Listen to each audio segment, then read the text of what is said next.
Oh, you thought Activision was just gonna allow a completely normal, standard, historically accurate version of Call of Duty even though it's based in the 1940s? Think again, moron! Because if these leaks are correct, you might be turning into the goddamn Rocketeer to blast through the air so you can dunk over some German dude on the battlefields of Europe. Oh, wait, that doesn't make sense? Well, fuck you, buddy. It's time for COD to rewrite history because that's what winners do. Here we go!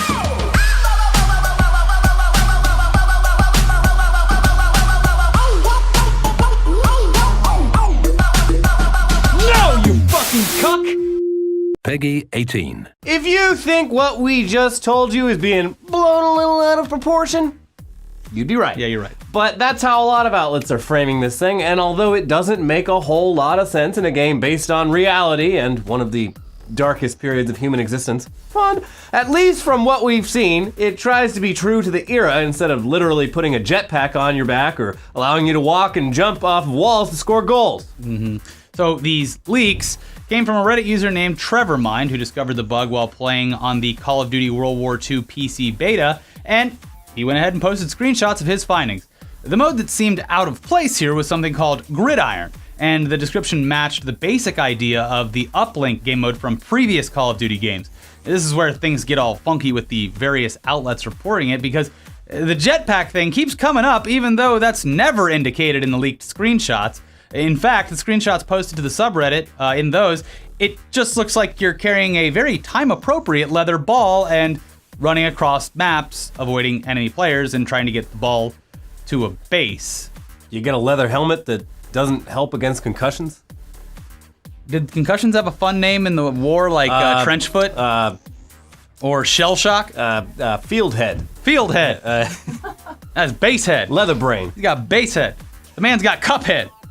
He's got a cup head! So you're probably wondering how, running down the field with the old-timey football is any different than capture the flag, which is also listed as one of the game's modes. And the answer to that is, well, it isn't really that much different, except that in this mode you can throw the ball to your teammates in the event that you're threatened by an enemy. Sure, that's fun. You can throw a flag too. Yeah. More like a javelin. Very dangerous. Javelin. Everything was more dangerous back then. Yeah, it was more fun. It's like lawn darts. Yeah, we're gonna ban our lawn darts just because they impale children? Boo. Get away from me, nanny state. Yeah. But yeah, so that's how the original Uplink mode worked, although it's been heavily updated once COD took the player's feet off the ground via jetpacks, and then it was turned into something that more closely resembled jetpack basketball or Quidditch. I don't know if that's how Quidditch is, but sure. Well, I don't know. I mean, it kind of makes sense that we've seen these kind of posts around. First they came from my lawn darts, and then they came from my vibrating Harry Potter wand. Yeah, next they're gonna... Who knows what'll be next? Yeah. Now, it does seem pretty inconceivable that they would add the whole jetpack basketball thing to COD World War II, at least at launch. If anything, and this is all hypothetical, it would be added later down the road in order to keep the game fresh and appealing. Obviously, Gridiron seems to be there in the beginning, but we're talking about the jetpack thing now. Jetpacks in World War II are stupid as hell, but, with the right aesthetic and releasing it as a silly DLC item later next year, could be kind of neat. If they made it almost identical to that early 90s movie, The Rocketeer, that we mentioned earlier, it would at least be a cool homage, considering that movie actually takes place in the late 30s, early 40s, and involves thwarting the Nazis. But, again, that's far off in the future, and it's completely unconfirmed. It's just rampant speculation. It's just something we love doing on Tugs. Rampant speculation. Because, at least when we say things, people don't take them seriously. Till they do. Now that the stupid COD story's out of the way, let's talk about the fact that the gaming community is always outdoing itself by constantly getting caught up in hilariously ironic shit. Ever since Gamergate, Or Gamergazi. ever since both of those, there's been a target on games journalists and reviewers' backs for what we assume to be dishonesty about the games they're covering or reviewing. Whether this is because people think they gave a game a good score because they're getting money from the publisher, or giving games a bad score because they don't like someone that worked on it, giving games positive or negative coverage because they either want to fuck or were denied attention from someone working on the game.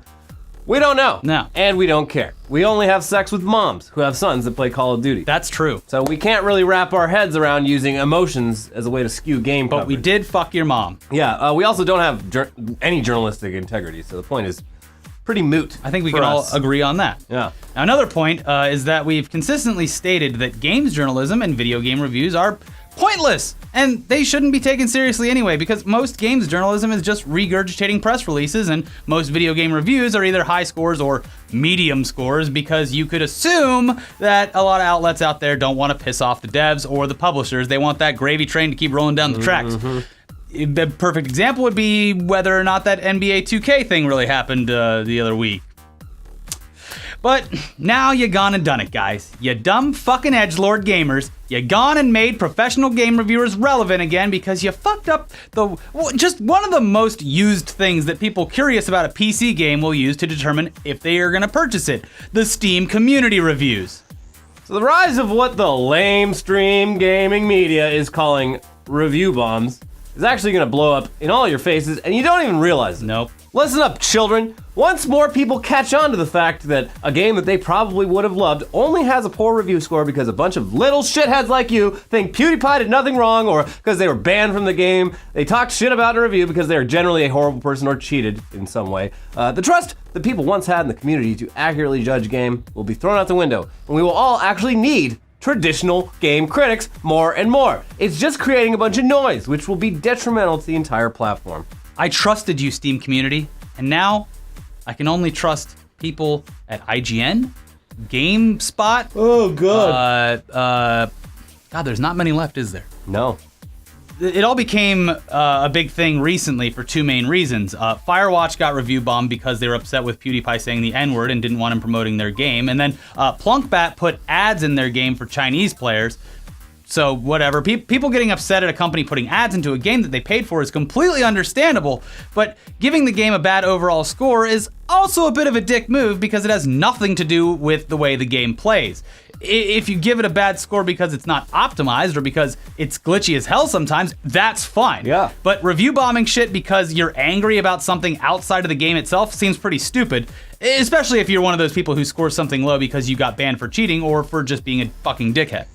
And yes, we're well aware of the fact that because of this type of shit, Valve has made it so that you can look at the analytics of a game's score from their community and identify when and potentially why a game started getting like suddenly negative reviews. But, you know, like with most UI choices that are given to people, this is hardly going to be used by anyone who isn't a hyper dork like us. We love the analytics. Instead, users who might have actually enjoyed a game like Firewatch, I don't know, side note, it looks pretty boring to us, but we're not going to give it a bad score because of that. People like that, they will see that the reviews are mixed or poor, and they'll just pass it up because nobody has the time to actually research themselves. And, you know, you're all lazy too anyway. If that shit keeps happening, it's going to delegitimize the Steam reviews on games and any other platforms that allow reviews, and people will, once again, turn to places like IGN or Shibby's Sex Dungeon so they can have someone else tell them what to do and whose ass to eat. It's a bad system. I'll give you an explanation. It's like our stupid Amazon reviews section at the end of the videos. I'll be honest with you. Sometimes it actually takes me a while to find a funny review or one that has a stupid reason for hating a game, but it's still actually based on the game. Because I'll go to a game and be like, oh geez, this has bad reviews, and almost 100% of those one-star reviews are because they bought the game from a third-party seller, and that third-party seller gave them a broken disc or something. Bad. 1 star. All the discs are broke. It's not the game's fault, it's the seller's fault, or it's your fault for trusting them. Here's what you do. Email Amazon, request a refund, or get that seller banned. Don't fuck with the game's score, you dumb cunt. Anyways, enough with laughing at you. There's actually good news out there in the gaming world, because actually might be time to buy a Switch. What? Hear us out. Yeah. So Stardew Valley's out for the Switch, which is the greatest news so far for this platform. If you've played it, like I he have, has, yeah. You'll know that, It's fucking great. yeah. And yeah. If you haven't, well, the fact that the game's now easily portable is going to take over a lot of people's lives. Then, of course, you have Doom coming out in December, another pretty damn good game, but leading up to that are numerous indie games that are actually quite good. So fuck it, the Switch is fine. We'll finally say it. We're gonna rate this one a sell. We're gonna rate it a buy. Yeah. Sorry, buy. I almost Kramered that. Yeah, it's I've turned around completely on it. I've been waiting for Stardew Valley. It's finally out. Gonna be great. Golf Story was out recently. Binding of Isaac. You know what? I rarely play the more traditional Nintendo titles like Mario Kart. I've maybe put a couple of hours into Breath of the Wild. People are really surprised that I'm not frothing at the gash for Super Mario Odyssey. I'm not a big fan of the 3D Mario games. Give me a good old side-scroller. I don't know, it looks pretty good to me. Well, see, Elliot likes the Switch too. I know. Are you gonna get one? Yeah, I am. God damn it. Well, hold on, wait, because that was sort of a review, and we can't do that. We have to be ethical, you know? I don't know who to trust anymore, so I'll just let everyone watching be even more confused, because it's time for Shmitty to mouth potato his way through another one of his unique and important descriptions of a hot new game, and why he thinks you should play it or shove it up your ass. Tugs boys and Tugs girls, this week I'm reviewing a genre that Ricky loves. The heart and soul of this genre birthed around the 1930s when the means of making your heart pound really began. A game that is gorgeous within its own right, handcrafted designs, to many the best looking game to be released. Something near and dear to Ricky's heart that he has loved growing up as an adventurous little rascal. A video game genre and real life activity that many of those around the world would literally sell their souls to the devil himself to be the best at. Of course, I'm talking about Forza Horizon 7 for all major platforms. Fuck you! No one wants this review. They want Cuphead. Cuphead! We want Cuphead. Yes, ladies and gentlemen, good old racing. Something that Ricky beat me at during our AFK challenge at PAX Boston because my go-kart was #sad. Good old racing that really became to be itself during the 1930s when standards for racing cars were properly developed. Unlike Cuphead with its 1930s cartoon inspirations, Forza 7 is a big pile of shit. But Shibby, you draft-looking cuckhead. How can you continually dodge reviewing Cuphead? Simple, viewer. I must watch back all of Ricky's Twitch streams to beat the devil himself in record time. I must put him in his place. That guy over there. Next week, it'll be a complete knockout. Moving on, Forza Horizon 7 is bullshit, sure. It's possibly the most visually beautiful game to ever be released. Racing games at this point have that on lock with every iteration of these AAA budget racing games pushing the limits. It's hard to fuck it up. The cars on the track with some story elements and voiceover, blah. Sure, the weather effects look better than real life. Sure, the cars are detailed more than Senor Pepe detailing Ricky's Chevy Volt down the road. Sure, it belongs in a museum. I did digress. Forza Horizon 7. Forza 7 may be the worst game of the year because you know it's... what the fucking game's called? I do. Which one Rich, is it then? Forza 7. I want to talk... It's Forza. First of all, you fucking uncultured swine. Second of all, it's Forza Motorsport 7, you uncultured swine. Cuckhead. Great. Forza 7 may be the worst game of the year because it's a full $60 retail game or more if you want the ultimate version, plus season pass content, plus pre-order car bullshit, plus my all-time favorite. Get ready for it, guys. Cancer microtransactions. Yes, indeed, with more microtransactions on the way in the coming week or two. Be gone the way of earning plentiful in-game credits just through actually playing the game how you want to play. Turning off assists here or there to make your experience more simulation-like. Turn more credits. Gone. Gone like the VIP premium service that most hardcore players purchase to really grind in-game credits. Instead, this VIP service is just a few bullshit mod cards that are limited time use consumables. Basically, the hardcore and casual player can no longer have plentiful currency to play how you want, drive what you want, and once again, this is a $60 or more AAA retail game that you have paid for and not even getting a reach around. What the fuck?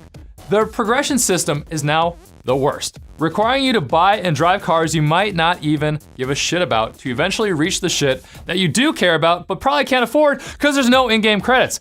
Mechanics like this, I cannot support. Sure, I have my issues with Fortnite and its progression and monetization, but that is a first of its IP, a $30 title, and clearly labeled early access on PC. This is fucking Forza 7. Now featuring an awful progression system and monetization system in this beautiful racing game is pathetic. Corporate greed has completely fucking ruined an overall solid racing game. Shut up, sad. communist. At least Forza Horizon 3 is great. But as for Forza 7, do not support these microtransactions and progression changes. Do not buy, 0 out of 10, much like my shirt in the description. Do not buy. Cuphead next week. Bye. But since we're talking about Steam reviews, Let's just look one up for Cuphead. Yeah. Here's a thumbs down for the game on Steam. I don't understand why in the reviews people doesn't say how hard this game is, how frustrating it can be, and from the very start, the first level is awful, and from there it's so hard. I had to ask for a refund. It's even harder than Hollow Knight. That is amazing, but sometimes too hard. But at least not everything is that hard. I wouldn't have purchased if I had known. Having said that, I have to say I really wanted to like this game. It's beautiful, the music, the scenes, it's wonderful. If you like really hard games that you will have to repeat 100 times, this is for you. If you liked Hollow Knight, you will like this. I'm sorry to say I didn't like this one. I did like Hollow Knight. All of the reviews, almost all of the negative reviews, are because the game is too hard.